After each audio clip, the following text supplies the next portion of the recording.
সাইয়েদনা আব্দুল কাদের জিলানী তালাশে ওই যুবককে বলা হলো যে বাগদাদে একজন আল্লাহর ওলি আছেন সাইয়েদনা আব্দুল কাদের জিলানী, তেনার কাছে যাও।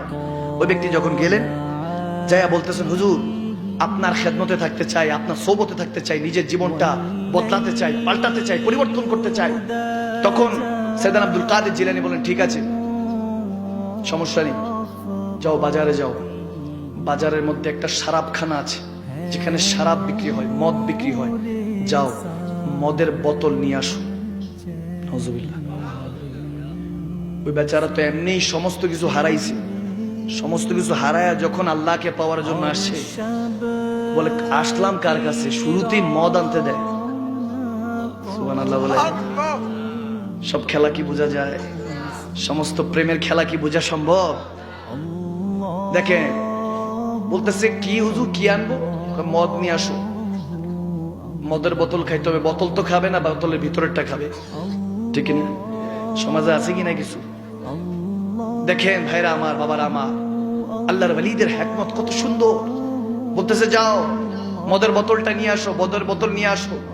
সে বলতেছে যে ঠিক আছে, সমস্যা নাই, আনবো, কিন্তু হুজুর মদের বোতল কেন, অন্য কিছু?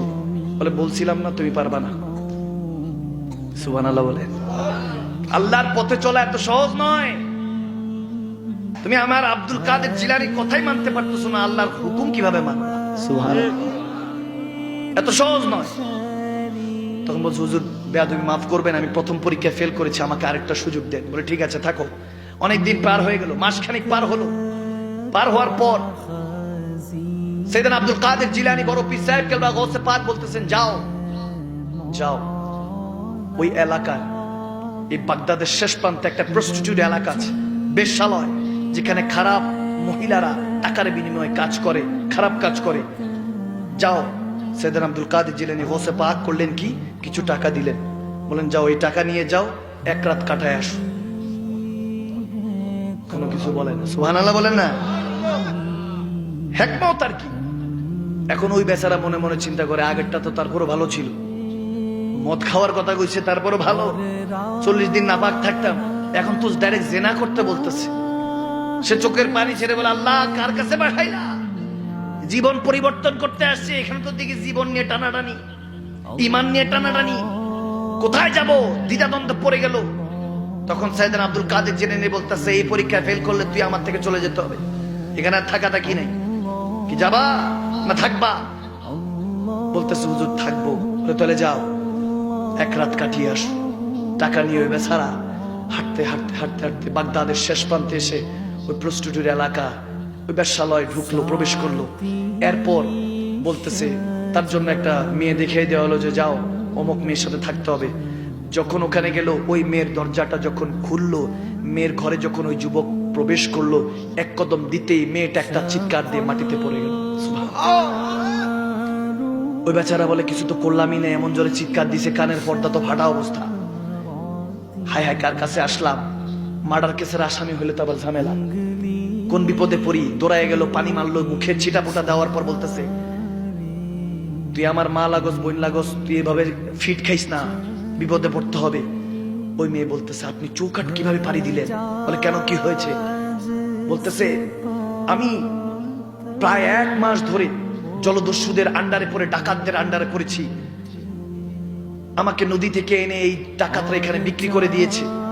খারাপ কাজের বিনিময়ে কিছু পুরুষরা এখানে আসে, আমার ইজ্জত লুণ্ঠন করতে চাচ্ছিল। আমি বিয়ে করতে চাচ্ছিলাম, এক দেশে যাচ্ছি, আমার জাহাজ ডুবে গেছে, বড় জাহাজ ডুবে গেছে। আমি এই জায়গায় এসেছি আজকে 1 মাস ধরে। 1 মাস ধরে অনেক হাইওয়ান, কিছু পশু নামের পুরুষ জাতি আমাকে, আমার ইজ্জত হরণ করার জন্য টাকার বিনিময়ে এসেছিল। যখন এই চৌকাটের সামনে এসেছে, কোথা থেকে জানি একটা রোশনদার সফেদ এক পোশাক পরা নুরানি চেহারার মানুষ, ইরফানি একজন আল্লাহর বান্দা, আল্লাহর ওলি আমার হেফাজত করছিল। এসে ওই পুরুষদের গর্দান উড়িয়ে দিত তলোয়ার দিয়ে।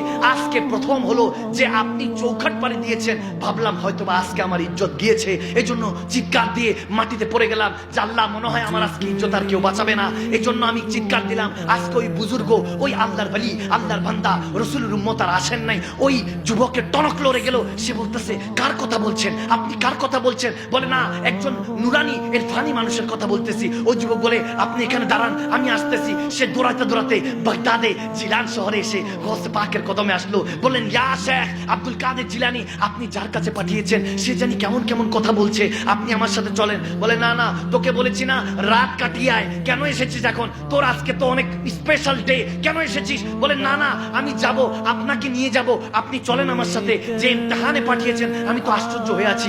সৈয়দনা গৌসে পাকের সাথে, সেই আব্দুল কাদের জিলানীর সাথে সেই যুবকটা হাঁটতে হাঁটতে সেই বাগদাদের শেষ প্রান্তে গেলেন। তারপর ওই বেশ্যালয়ের কাছে যখন ওই মেয়ের কাছে উপস্থিত হলেন, মেয়ে সৈয়দনা আব্দুল কাদের জিলানীকে দেখে একটা চিৎকার দিল।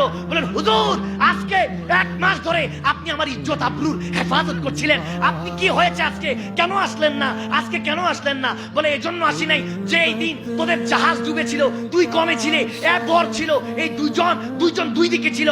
যখন তোকে আল্লাহ হেফাজত করেছে ওই জলদস্যুদের ডাকাতের মাধ্যমে, তোকে এখানে রেখেছে, আমি হেফাজত করছিলাম ওই বাগদাদ শহরে বসে। তোর স্বামীকে আমি এখানে হেফাজত বাগদাদ শহরে করছিলাম, আর তোকে এই এলাকার মধ্যে হেফাজত করছিলাম। দুজনকে জাহিরি আর বাতেনি ভাবে হেফাজত করছিলাম। আল্লাহ আমাকে এই ক্ষমতা দিয়েছেন, আমি হেফাজত করছিলাম। আজকে মিলনের সময় এসেছে, এই জন্য তাকে টাকা দিয়েছি। ওই টাকা হলো দেনমোহর আদায় করেছি। আজকে তোদের বাসর রাত ছিল, তারা চোখের পানি ছেড়ে তখন হুজুরের কদম ধরে কলমা পড়ে মুসলমান হয়ে গেল। নারে তাকবীর, নারে রিসালাত।